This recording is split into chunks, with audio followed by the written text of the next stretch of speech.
narito ang aking pasyente, ang aming hairdresser na magaling.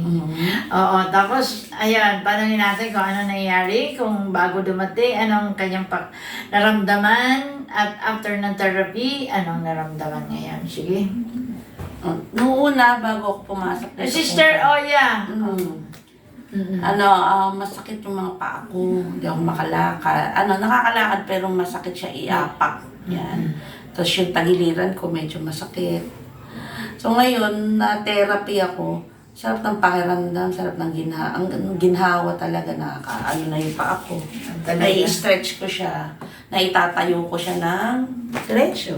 Yun, dati, Hindi ako basta-basta pwedeng tumayo ng ganyan kasi masakit yung paa ko. Pagka nakaupo ka ng ganyan, pag biglang tayo, masakit. Ngayon kung...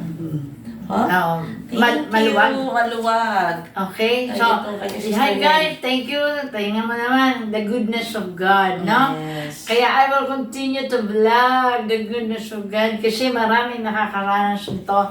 Kaya sa Diyos ang papuri, Sister Oya, thank you. Hi guys, thank you. Don't forget to like, share, and subscribe, and watch the videos, ha? Watch, tiyak yun. Pagpapalain tayong lahat. Sa lahat na may problema, huwag kayong mag-alilangan, huwag mag-alala, lumapit kay God, Yes, number one, the great healer. Thank you. Thank you din po. God bless. Hindi ka nagpakilala.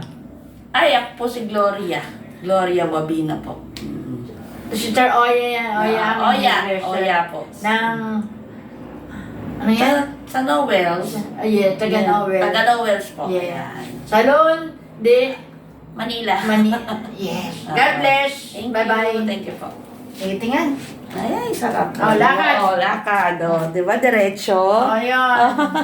Thank you. Sa Diyos ang papuri. Bye-bye.